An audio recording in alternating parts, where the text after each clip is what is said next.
Baroness Mallalieu. My Lords, I share some of the concerns that the noble Baroness has just raised, but I take a different view about the need for mandatory labelling of animal products. I'd like to speak just to Amendment 258, which is in this group. It's in my name, together with support of Lord Trees, Lord de Morley and Baroness Bennett of Castle, who will be speaking shortly.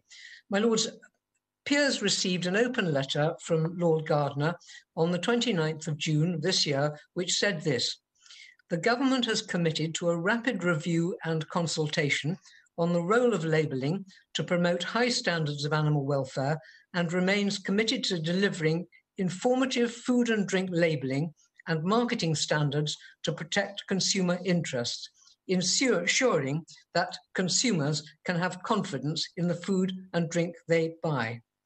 My Lords, I welcome that and I thank him, but I would like the Minister first of all to tell us what the word rapid means to DEFRA.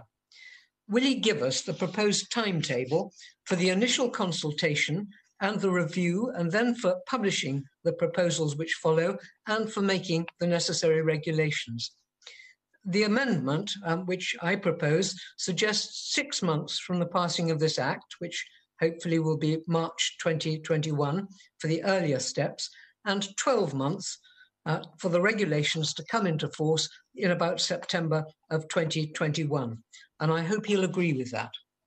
These regulations on labelling are urgent because as a result of the new trade deals we're being presently about to receive, we hope, being negotiated, we're shortly going to be seeing new products coming onto our markets from overseas.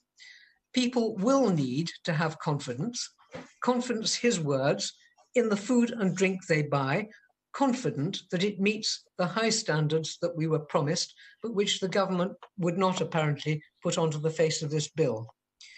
The government says it's concerned, and I'm sure it is, about tackling obesity, about encouraging healthy food choices, about making more use of local produce, about reducing food miles, about limiting carbon outputs and improving animal welfare. But if the consumer is not given the information on the packet, how are they to know where it comes from? How are they to know how it was produced or whether it complies with any of those objectives?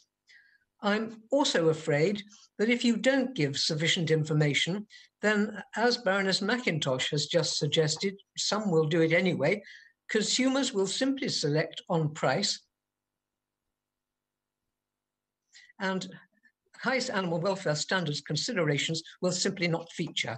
And the result of that is that producers who do meet high standards, which are usually more expensive, will simply go to the wall.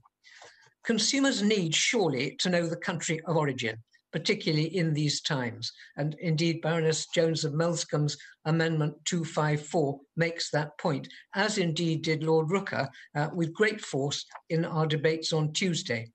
And that doesn't simply mean where the chicken was processed, but where it was actually reared.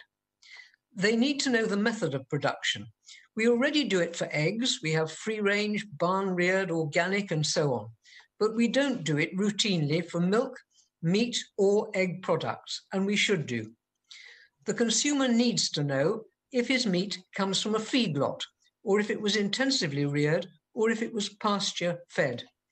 Some people won't care, they'll just go for the cheapest. But more and more people do care and are looking, and they could be told simply in words or by symbols with enough publicity as to what those symbols really mean.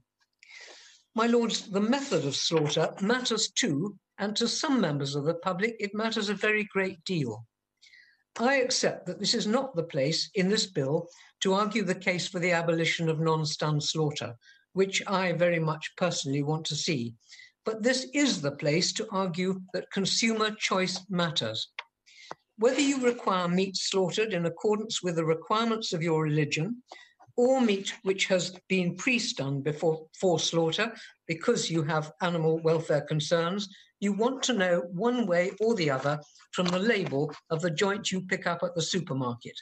And you want to know that you can have confidence that you've picked the one you want. The minister's word was confidence, that you want to know that you're getting the type of meat that you actually select.